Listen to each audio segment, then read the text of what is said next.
Big ബോസിന്റെ ഞായറാഴ്ചത്തെ എപ്പിസോഡിന്റെ ഒരു promo വന്നിട്ടുണ്ട്. ഞായറാഴ്ചത്തെ എപ്പിസോഡിന്റെ പ്രൊമോയ്ക്കകത്ത് ഒരു എവിക്ഷൻ നടക്കുന്നതായിട്ട് കാണിച്ചിട്ടില്ല. പക്ഷേ നോറ എവിക്റ്റ് ആയ ശേഷം നോറയെ സീക്രട്ട് റൂമിലേക്ക് കയറ്റി വിട്ടിട്ടുണ്ട് എന്നാണ് നമ്മളിപ്പോൾ അറിഞ്ഞിരിക്കുന്നത്. നാളത്തെ എപ്പിസോഡിന്റെ പ്രൊമോയ്ക്കകത്ത് കാണിച്ചിരിക്കുന്നത് കുറച്ച് ടങ് ട്വിസ്റ്റേഴ്സ് ഒക്കെ വീട്ടുകാരെ കൊണ്ട് പറയിപ്പിക്കുന്നതാണ്. ലാലേട്ടൻ പറയിപ്പിക്കുന്നതായിട്ടാണ് കാണിച്ചിരിക്കുന്നത്. എല്ലാവരും തന്നെ ഓരോ നറുക്കിട്ട് ഓരോ ലോട്ട് ഒരു ബൗളോടെ വെച്ചിട്ടുണ്ട്. ബൗളിനകത്ത് കുറേ അധികം ടങ് ട്വിസ്റ്റേഴ്സ് എഴുതി ഈ പേപ്പറിനകത്ത് എഴുതി ഇട്ടിട്ടുണ്ട്. അപ്പോൾ ഓരോ ആൾക്കാരും ഓരോന്ന് വന്നെടുത്ത് വായിച്ച് അത് ഇങ്ങനെ പറയുന്നുണ്ട്. അത് പറയുന്ന ഓരോരുത്തർ പറയുമ്പോഴും അവിടെയുള്ള എല്ലാവരും തന്നെ പൊട്ടിച്ചിരിക്കുന്നൊക്കെ ഉണ്ട്.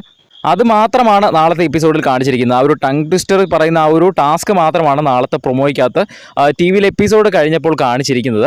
നാളെ ഒരു എവിക്ഷൻ നടക്കുന്നതായിട്ടോ അല്ലെങ്കിൽ അതിനെപ്പറ്റി ഒന്നും തന്നെ പ്രൊമോയ്ക്കകത്ത് കാണിച്ചിട്ടില്ല. പക്ഷേ നോറ എവിക്റ്റ് ആയ ശേഷം നോറ ഇപ്പോൾ സീക്രട്ട് റൂമിലുണ്ട് എന്നാണ് നമ്മൾക്ക് അറിയാൻ കഴിഞ്ഞിരിക്കുന്നത്. അതുപോലെ തന്നെ തിങ്കളാഴ്ച പണപ്പെട്ടി ടാസ്ക് വരുന്നുണ്ട്.